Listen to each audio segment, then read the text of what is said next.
know that if you are going through a little bit of turbulence, it means you are gaining elevation, right? So don't beat yourself up for not being quick enough because you are already good enough. You are trying hard. All right. So it's not like you're wasting time and sipping pina coladas on the side, right? Or maybe you're sipping pina coladas on the side. And that's fun too, because you should have fun in the process. But recognize that that is what might be adding time to your photo shoot and then move forward accordingly.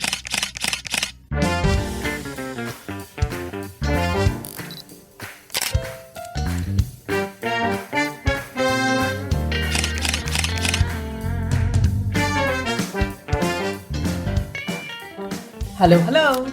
This is your host, Dyutima, and welcome to My Food Lens podcast, where we talk about everything from food photography, styling to business and mindset. After 15 years as an architect, I switched careers and I'm now a professional food stylist and food photographer based in Singapore. I'm also the founder of the business My Food Lens, where we help clients elevate their brand through drool-worthy photos. My motto is, put your best food forward. Well, here on this podcast, I promise to keep it raw and real and hope you find your answers, action, and inspiration as we move through the episodes. Welcome to episode 38. And today I'm talking about a universal struggle in food photography, something that was a struggle for me when I began and something that I so often hear is a struggle for many, many food photographers out there. And that is our struggle with time, our struggle with time management. Are you nodding? Are you saying yes? Isn't it a struggle? Oh my God. I still remember, when I started food photography, I was so heavily frustrated. I was just frustrated how long it took to get that one shot, that one perfect shot. I was so frustrated that it would take so long to get that one shot I was happy with. And what would happen is that while I was taking that one shot, sometimes my family would be waiting for that meal, all right? And then they would get frustrated. Or sometimes the food would start looking tired because it had been sitting there for 20 hours. Well, maybe not 20, but yes, 8 hours. Sometimes the food would get tired and sometimes I would get tired. And sometimes I had so much to do in a day that when the photo shoot would take so long, I would just get frustrated with myself and I would just want to give up and I would be like, why am I even doing this? Does any of that sound familiar to you? Because time and again and over the years, I have heard this from so many other food photographers. And, in fact, recently, a food photographer, she reached out to me on Instagram and she shared something with me, which was like deja vu. So she shared with me that she was having a real struggle on her photo shoots. And why? Because of time. So hear this out, all right? So she had 2-day jobs and photography was her passion. So you can imagine, she's full of this energy and she wants to take these beautiful photos. And she said that she had actually used different tools previously in her process. So she had tried creating mood boards. She had tried sketching her concepts, but it really wasn't working for her. And what she would do is she would cook her food and then she would immediately start shooting, of course, taking out the backdrops, props and everything. She would start shooting. But then through the shoot, instead of having the joy of being able to photograph, follow her passion, she was constantly thinking, am I doing the right thing? Why is this not working? Am I skipping some steps? Like, how have I gone from just having a vision to executing? Like, am I jumping the gun? So she was doubting whether she had the right approach or not. And so she felt like she was missing something. All right. And instead of thinking of anything else, she thought she was lacking the knowledge, that she was lacking consistency, that she was not giving the tools a good shot. And she was constantly doubting herself because her photo shoots weren't going smoothly, because they weren't going quicker. And she kept thinking that what was flawed was she herself. No, all right? We do not want to be there. That is not why we are food photographers. That is not why we have passions. We do not start our creative experience by doubting ourselves. What we start our creative experience is with joy and energy, right? What we do want to know is that sometimes photo shoots do take long, and that depends on many, many factors. And if we do want to reach our desired outcome and we do want to save time, then what is really, truly important is that we understand what is causing the delay and why is it taking longer than anticipated, right? Just understanding that, that allows us to see this whole process so objectively. In fact, it allows us to really focus on what's important. It helps us understand where we are in our skills, instead of doubting ourselves, and also where we are in our journey. And it allows us to be really, really mindful of not being unnecessarily harsh on ourselves, not being so hard on ourselves that we lose the joy of the creative process. And then it's also a reminder of what we need to work on and where we need to put our attention to. That is why it is very, very important to know what's taking long, why is it taking more time than anticipated, and what we really need to focus on. Is it part of the process or it's really something lacking in us? Now, before we move forward, I want to let you know that I have a free guide. I have a free photo shoot guide, which is exactly on this topic because, hello, this is such a universal struggle for us food photographers. I remember when I had started out, I used to ask every single food photographer, how much time do you take? How much time do you take? Because I was constantly questioning myself. So that's why I have created a free photoshoot guide. If you have not downloaded it yet, I'm putting it here in the show notes. Just grab it. It gives you the 10 steps you need to execute a photoshoot so that you can save time, you can streamline your process, you don't have your family waiting for a warm meal, and also you don't doubt yourself or miss any steps. All right, so grab your free guide.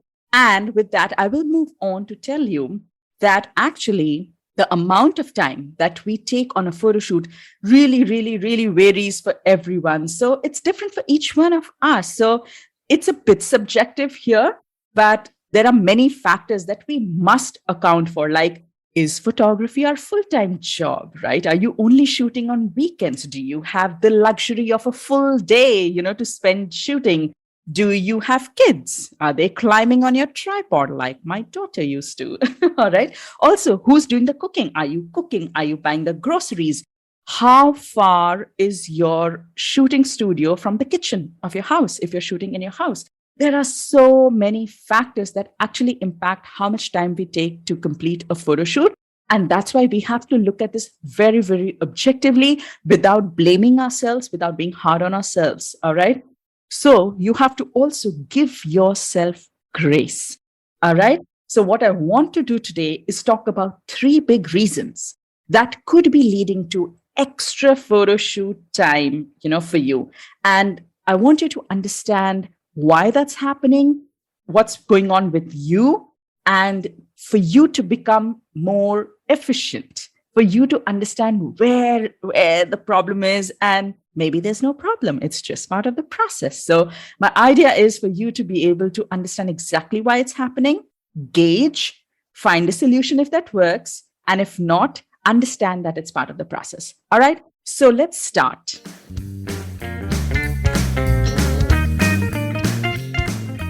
So the first question we need to ask ourselves is, am I a beginner or am I learning a new skill? All right, both of those account for time. So let me explain. I remember I saw this beautiful, beautiful shot in a food magazine once, and I knew the photographer. I was connected to her on Instagram, and she was definitely one of, my inspirations. And I saw it was this beautiful, elaborate, large composition of beautiful cookies and color, and it was just mind-blowing. And at that time, I was just beginning my food photography career. I think I might have been less than a year or a year into it. And at that time, I used to also spend 8 hours shooting one subject. I am not kidding. It used to sometimes take me 8 hours to get one shot, and I used to shoot every single day. So anyway, when I saw that magazine shot, I saw the photographer's name. I was like, wow, that's incredible. It must have taken her days to create something like this. And then I just had to reach out and ask her. So I messaged her and I asked her how long it took for her to create that magnificent masterpiece. And you know what she said? She said it took her 2 hours. I was like, what? Like, it would take me more than 2 hours to just set up my tripod. And she finished that masterpiece of a shot in 2 hours. Like, I literally fell off my chair. I mean, here I was photographing the entire day, like breaking my back. And even after 8 hours of shooting, my photos look nothing like hers. They look nothing as good as hers, to be honest. And she could nail something so amazing in 1/4 the time. Like, imagine how I felt after hearing that. Did I feel good about myself? Did I think that, oh, I'm doing such a great job? No, it bothered me. I thought I was doing something wrong. And I was like, oh, goodness, I will never be able to do something like that. I will never be able to reach there. And I was just drawn by this black cloud on my head. And I kept thinking that I was missing something, that she knew something that I didn't, which was making her go faster, better, quicker, and wrap up in 2 hours. And you know what? I realized that was true. I was missing something. I was missing experience. I was missing habit. I was missing practice. Aha! That photographer, she had been shooting for 7 or 8 years. And here I was, less than a year in photography, and comparing my efficiency to hers. Like, that was utterly unfair and utterly unnecessary to start off with. I mean, it was good to gauge where I could be. It was a good benchmark to have, but to compare and then feel bad, it was so unnecessary.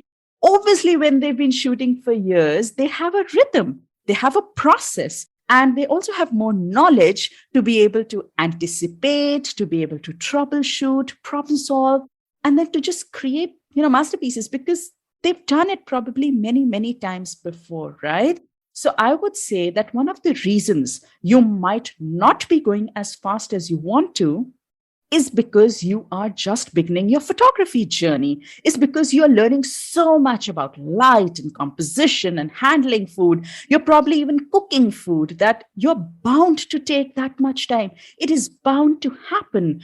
And you have to know that at that point, when you are creating, you're actually soaking in so much knowledge. You're soaking in so much experience. You're soaking it all in, that you have to allow yourself that time. You have to allow yourself to soak in that knowledge so that you are only quicker in the future. So don't rush the process. Don't rush it. The stronger your foundation is, the stronger your skills will be. And even if you're not a beginner, but you're still taking time, it could be because you're learning a new skill. Maybe you're exploring a new style. Maybe you have come across a new application. Maybe you want to create a new mood with light. Maybe you're setting up a new piece of equipment, maybe a new kind of light, maybe a new kind of food. It could be anything. Whenever we are posed with a challenge of trying something new and exploring or learning, we are bound to take more time. So allow yourself that and recognize it. Recognize that that might be the reason that you are taking longer. So do not beat yourself up for it. Don't think that, oh my God, I have worked with chocolate cake for 6 months now and I'm still taking time. Well, you could just be using a new backdrop, a new prop, a new color scheme, a new light, a new camera equipment, a new tethering cable, a new editing application. So please, please, please do not judge your skills at that time. Know that if you are going through a little bit of turbulence, it means you are gaining elevation, right? So don't beat yourself up for not being quick enough, because you are already good enough. You are trying hard. All right. So it's not like you're wasting time and sipping pina coladas on the side, right? Or maybe you're sipping pina coladas on the side, and that's fun too, because you should have fun in the process. But recognize that that is what might be adding time to your photo shoot, and then move forward accordingly. So the first reason I would say is that you might be taking longer in a photo shoot is if you're a beginner, or even if you're not a beginner, you might be learning a new skill. Or maybe you're just sipping pina coladas on the side. How fun. All right, I'm just kidding. All right, with that, we go on to the second reason why you might be taking a little bit more time on your photo shoots.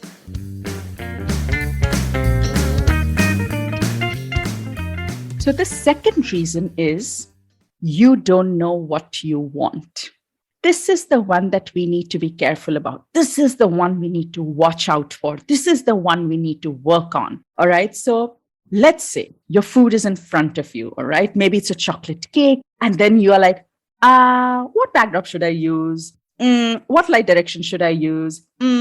Then you put in some props, you don't like it, you change it. Then you put your backdrop, you don't like it, you change it. And then you're just playing around with light and just fiddling around. And you're like, let's just try that. And let's just try that and see a few options and then just see what works, right? So again, that's fine. This is all fine. It's part of playing. It's part of process. We all need a play day and that's all good. But that's more like hit and trial also. To explore, to chance upon something, we definitely need some hit and trials. We need some exploring. We need some play days, right? But when you are moving forward with a direction, it is something else. Like I always give this example. So when you're driving and you don't know where you want to go, you're bound to take longer and probably the wrong route because you don't know where your destination is. You're just going to see where this leads you, right? But when we mark our destination before we start driving, it allows us to get there and not anywhere else. We also get there in the shortest possible time, taking the best route possible, which is why I say that if you have the liberty of time, then fine.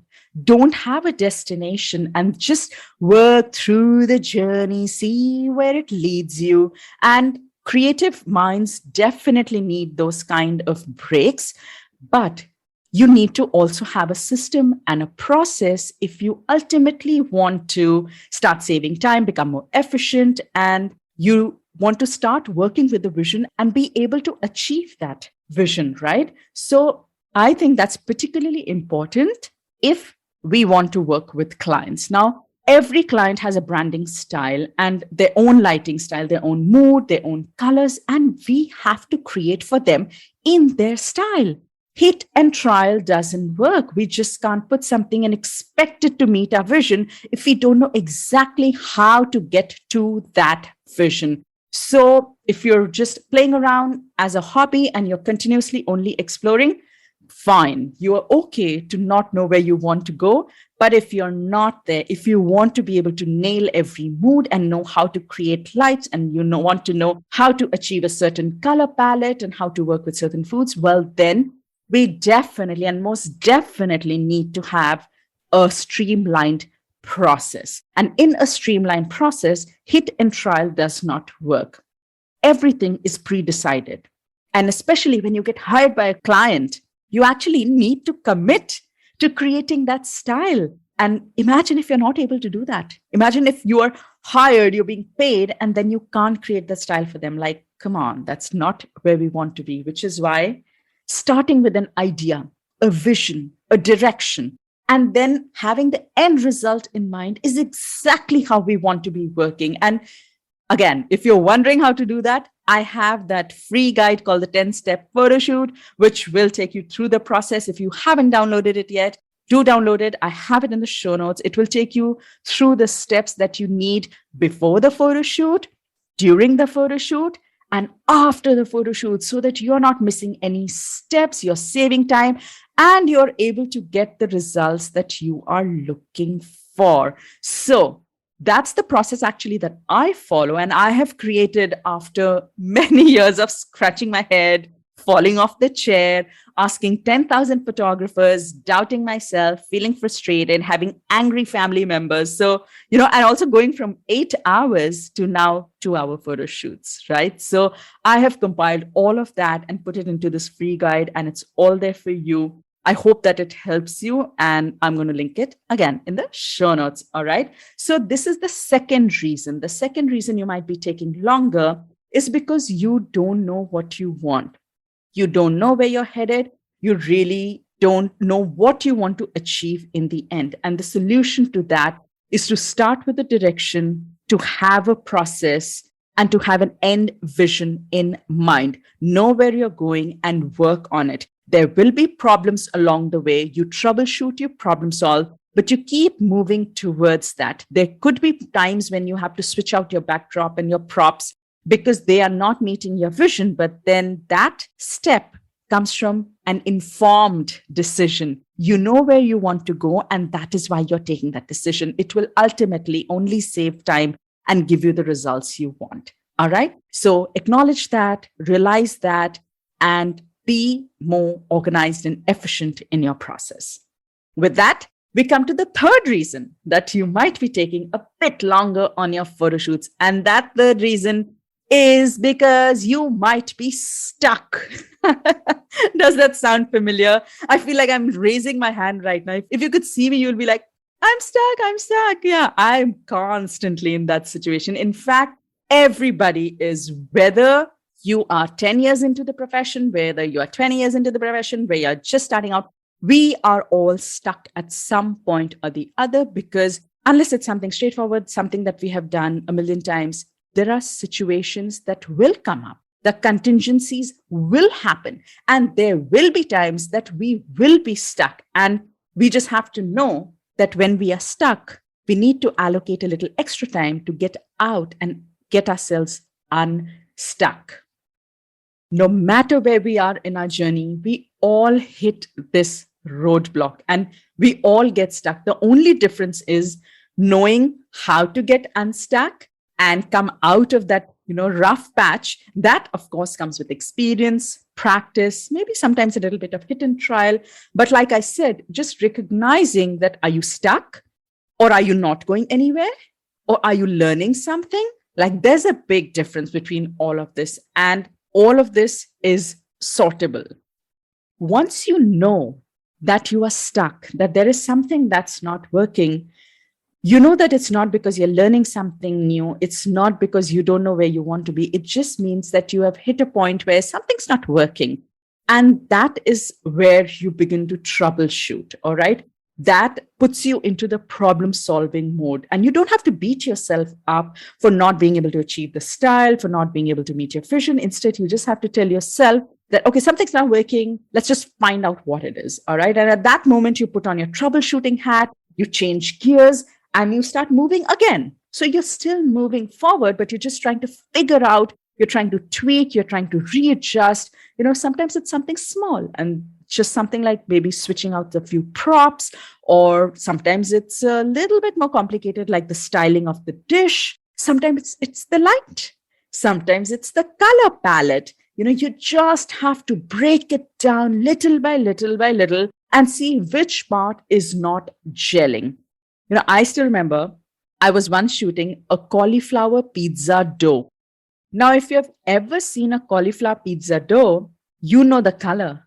It's off-white or almost white. It's just pale. It is no color, right? And I wanted to create a dark, moody photo with it. So I used a gray backdrop, and my idea was to have the, whitish dough sitting on a gray backdrop, lots of shadows.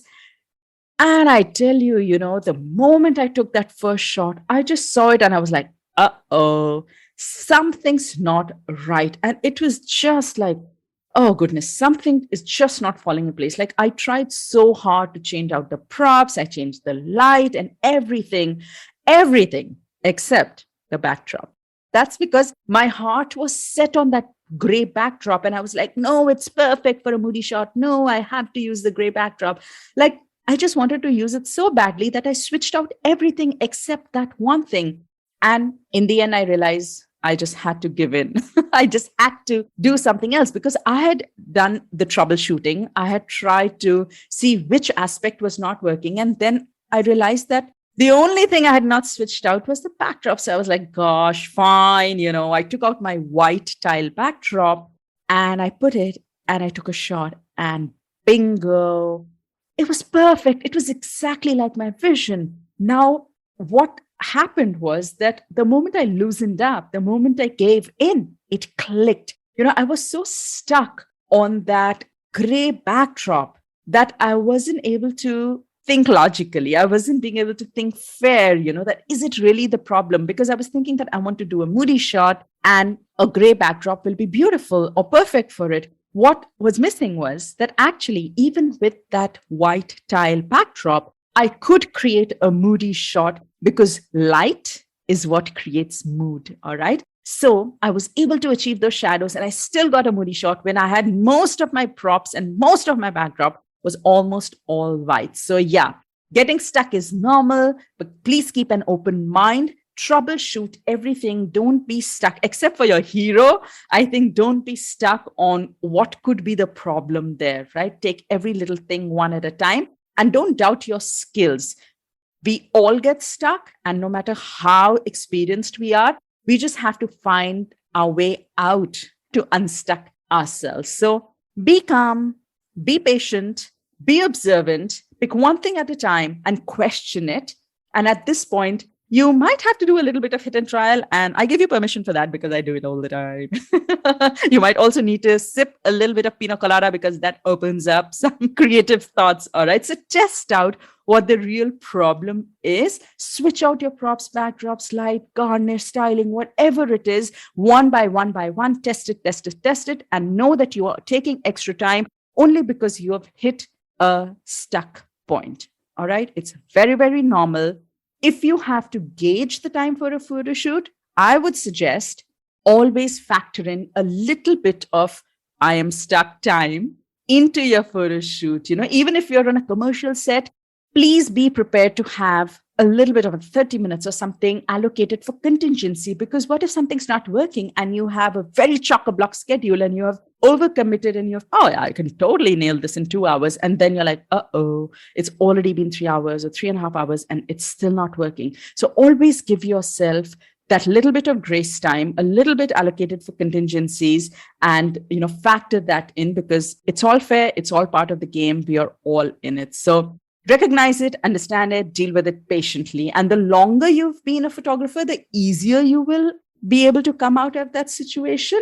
Just like the more you cook, the better you get at it, the more understanding you have of technique, and the more easily you can salvage a dish. So I would say same in photography. All right. So like I mentioned, there could be several reasons why you are taking longer. You could either be a beginner, you could be learning a new skill, you could not know where you are heading, or the third one, that you are stuck and you're troubleshooting. So it's very important that you understand these reasons. And my purpose here today was to familiarize you with these 3 common situations that might come up for you during a photo shoot. And instead of doubting yourself or questioning yourself, whether you have it in you or you don't have it, whether you'll ever be able to make it, whether you will ever be in a magazine shot or not, just like I did, do not do that. Do not do that. There is always a way out for each of these situations. And sometimes it takes time, sometimes it takes experience, and sometimes it just takes a little bit of recognition and acknowledgement. So if you can recognize the root cause, it'll help you deal with it better, and you will not end up like me, doubting my skills, thinking I was taking 8 hours for something that should have taken 2, right? And if you have a little extra time, I would say slip in those pina coladas on the side, because no matter what, you should never stop having fun. You should never stop playing around, and you must always keep the fun in the process. If you have the liberty of that extra time, take it, because God knows photography brings so much joy to us. All right.